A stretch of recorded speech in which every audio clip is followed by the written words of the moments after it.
Hello दोस्तों, welcome to Vidya home. आज हम आपके लिए लाए हैं कॉन्स्टिट्यूशनल लॉ ऑफ इंडिया में संघीय और एकात्मक व्यवस्था क्या है, इनकी विशेषताएं क्या हैं।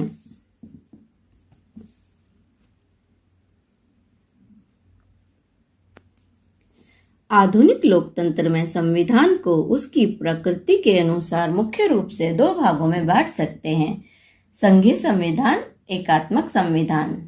संघात्मक संविधान क्या है? संघात्मक संविधान वह संविधान है जिसमें संविधान द्वारा दी गई शक्तियां केंद्र और राज्य दोनों में विभाजित होती हैं और ये शक्तियां स्वतंत्र होती हैं। संघीय व्यवस्था में सरकार की दो सतह होती हैं। संविधान के अनुसार एक केंद्र सरकार होती है जो पूरे देश के लिए विशेष मुद्दों पर कार्य करती है और दूसरी राज्य सरकार होती है जो अपने क्षेत्र के मुद्दों पर कार्य करती है।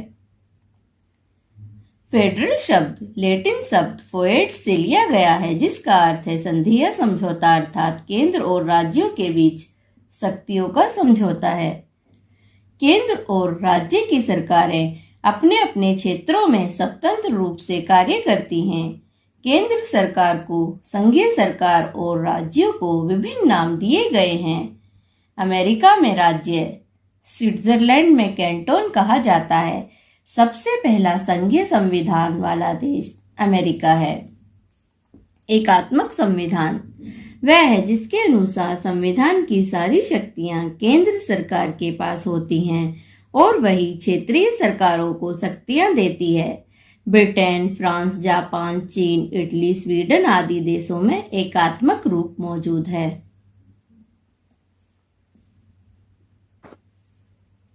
भारतीय संविधान में संघात्मक ढांचा क्यों चुना? भारत एक विशाल देश है और उसकी सामाजिक और सांस्कृतिक विविधता की रक्षा के लिए संघीय व्यवस्था को चुना गया। संघीय व्यवस्था के कारण क्षेत्रीय स्वायत्तता और राष्ट्रीय एकता मजबूत होती है। संविधान में कहीं भी संघीय शब्द का प्रयोग नहीं हुआ है। हालांकि अनुच्छेद 1 में भारत को राज्यों का संघ कहा गया है। भारतीय संघीय व्यवस्था में राज्यों को संघ से अलग होने की अनुमति नहीं है, जबकि अमेरिकी संविधान में राज्य सहमति से अलग हो सकते हैं। भारतीय संघीय व्यवस्था कनाडा के मॉडल पर आधारित है जिसमें केंद्र की ओर संविधान की शक्ति का झुकाव है। इस प्रकार भारतीय संविधान में संघात्मक व्यवस्था के साथ एकात्मक संविधान की विशेषताएं भी मिलती हैं। भारतीय संविधान में संघीय व्यवस्था की मुख्य विशेषताएं। भारतीय संघीय व्यवस्था की मुख्य विशेषताएं निम्नलिखित हैं। नंबर 1, सरकार दो स्तर पर। संविधान में केंद्र और राज्य स्तर पर शक्तियों का विभाजन है। राष्ट्रीय महत्व के मामलों पर केंद्र सरकार को शक्तियां प्राप्त हैं जिन पर कानून बनाए जा सकते हैं, जैसे रक्षा, विदेशी मामले, मुद्रा, संचार आदि।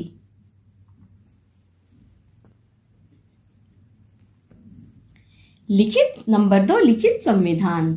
भारतीय संविधान सबसे बड़ा लिखित संविधान है जिसमें मूल रूप से 395 अनुच्छेद और 8 अनुसूचियां थीं, परंतु वर्तमान में 465 अनुच्छेद और 12 अनुसूचियां हैं। भारतीय संविधान के विस्तृत होने के कारणों में भौगोलिक विविधता, ऐतिहासिक आधार, कानून विशेषज्ञों का प्रभुत्व व छोटी छोटी बातों को शामिल किया गया है। इसमें केंद्रीय और राज्य सरकारों की शक्तियों की विस्तृत विवेचना दी गई है जिसके कारण गलतफहमी और असहमति नहीं होती। नंबर 3, शक्तियों का विभाजन। संविधान में केंद्र और राज्यों के बीच शक्तियों का विभाजन संविधान की 7वीं अनुसूची में दिया गया है। संविधान की इस अनुसूची में केंद्र सूची, राज्य सूची, समवर्ती सूची और अवशेष सूची है। वर्तमान समय में केंद्र सूची में 100 विषय, राज्य सूची में 61 विषय और समवर्ती सूची में 52 विषय हैं। समवर्ती सूची पर केंद्र और राज्य कानून बना सकते हैं। नंबर 4, संविधान की सर्वोच्चता। केंद्र और राज्य सरकार संविधान में दी गई शक्तियों के अनुसार ही सरकार चलाते हैं। यदि विवाद उत्पन्न होता है तो उच्चतम न्यायालय या उच्च न्यायालय कानून की समीक्षा करके न्याय कर सकता है। नंबर 5, कठोर संविधान। केंद्र और राज्य की शक्तियों को बरकरार रखने के लिए संविधान में संशोधन की प्रक्रिया को कठोर कर दिया गया है। कुछ कानूनों में संशोधन मात्र राज्यों की सहमति से किया जा सकता है, जो संविधान की कठोरता को दर्शाता है। नंबर 6, स्वतंत्र न्यायपालिका।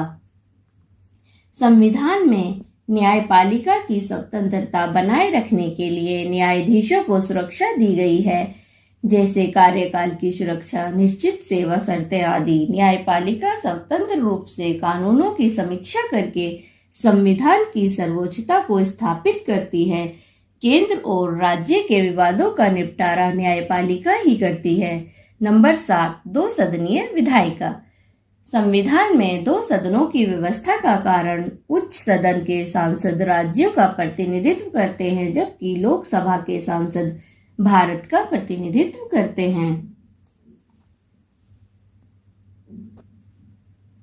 भारतीय संविधान में एकात्मक व्यवस्था की मुख्य विशेषताएं। नंबर 1, सशक्त केंद्र। गैर संघीय विशेषताओं में विशेष शक्तियों का विभाजन केंद्र की ओर अधिक है। संविधान के पास केंद्र की सूची में राज्यों के मुकाबले ज्यादा और महत्वपूर्ण विषय हैं। केंद्र सरकार समवर्ती सूची और अवशेष सूची पर विधि निर्माण कर सकती है। नंबर 2, राज्य का वजूद अटूट नहीं। संविधान में राज्यों की सीमाओं को बदला जा सकता है, या राज्यों को खत्म किया जा सकता है, या नया राज्य बनाया जा सकता है। इस प्रकार अटूट नहीं, जबकि अमेरिका में राज्य अटूट हैं। नंबर 3, एकल संविधान। संघीय व्यवस्था जैसे अमेरिका में केंद्र और राज्यों के संविधान अलग अलग होते हैं, जबकि भारतीय संविधान केंद्र और राज्यों के लिए एक ही है, जिसमें शक्तियों का विभाजन दिया गया है। नंबर 4, संविधान का लचीलापन। संविधान संशोधन की शक्ति केवल केंद्र के पास है और उसको संघीय व्यवस्था के मुकाबले आसानी से संशोधित कर सकते हैं, जबकि अमेरिका में राज्य भी संविधान संशोधन का प्रस्ताव ला सकते हैं। इसलिए भारतीय संविधान में संशोधन अमेरिका के मुकाबले में कम कठोर है। नंबर 5, राज्य प्रतिनिधित्व में समानता का अभाव। भारतीय संसद में सभी राज्यों का राज्यसभा में प्रतिनिधित्व समान नहीं है, जबकि अमेरिका में प्रत्येक राज्य का प्रतिनिधित्व समान है। नंबर 7, आपातकालीन प्रावधान। संविधान में 3 तरह का आपातकाल होता है, जिसको लागू करने की शक्ति केवल केंद्र के पास है। आवश्यकता पड़ने पर केंद्र आपातकाल लागू कर सकता है और राज्यों की सारी शक्तियां केंद्र के पास आ जाती हैं। ऐसी आपातकालीन व्यवस्था किसी भी संघीय व्यवस्था में नहीं पाई जाती। नंबर 8, एकल नागरिकता। भारत में केवल एकल नागरिकता है, जबकि संघीय व्यवस्था में केंद्र और राज्य की नागरिकता अलग अलग होती है। नंबर 9, एकीकृत न्यायपालिका। भारतीय संविधान में राज्य और केंद्र के कानूनों के लिए एक ही न्यायपालिका है, जबकि संघीय व्यवस्था में केंद्र और राज्य के कानूनों के लिए अलग अलग न्यायालय होते हैं। नंबर 10, अखिल भारतीय सेवाएं। भारत में केंद्र और राज्यों की अलग अलग सेवाएं हैं, परंतु कुछ सेवाएं दोनों के लिए ही होती हैं, जैसे अखिल भारतीय सेवाएं। राज्यसभा के पास राज्यों के हित में नई अखिल भारतीय सेवाएं बनाने की शक्ति होती है। नंबर 11, एकीकृत लेखा जांच मशीनरी। भारतीय संविधान में नियंत्रक और लेखा महापरीक्षक का प्रावधान है। केंद्र और राज्यों के खातों की जांच करता है, जबकि अमेरिकी संविधान में यह व्यवस्था अलग अलग होती है। नंबर 12, राज्य सूची पर संसद का प्राधिकार। संसद को यह अधिकार प्राप्त है कि राष्ट्रीय महत्व वाले विषयों पर राज्य की सूची पर कानून बना सकती है। नंबर 13, राज्यपाल की नियुक्ति। राज्यपाल केंद्र का एजेंट होता है और राज्यपाल की मदद से केंद्र राज्यों को नियंत्रित करता है। नंबर 14, एकीकृत चुनाव मशीनरी। संविधान में एक ही चुनाव आयोग है जिसके द्वारा पंचायत, राज्य विधायिका और संसद के सदस्यों का चुनाव आयोग ही करता है। नंबर 14, राज्यों के विधेयकों पर वीटो। राज्य की विधायिका द्वारा पास किए गए बिल को राज्यपाल राष्ट्रपति की सिफारिश के लिए अपने पास सुरक्षित रख सकता है, जबकि अमेरिका के संविधान में राज्य एक स्वायत्त इकाई है और राज्यपाल जैसी व्यवस्था नहीं है। नंबर 15, राज्यों के पास संघ से अलग होने की शक्ति नहीं। भारतीय संविधान में राज्य का वजूद अटूट नहीं है और राज्य के पास ऐसी शक्ति नहीं है कि संघ से खुद को अलग कर सके। दोस्तों, विधि के विषय से संबंधित वीडियो और important notes and question bank के लिए नीचे दिए लिंक पर विजिट करें www.vidyahome.com। Thank you guys.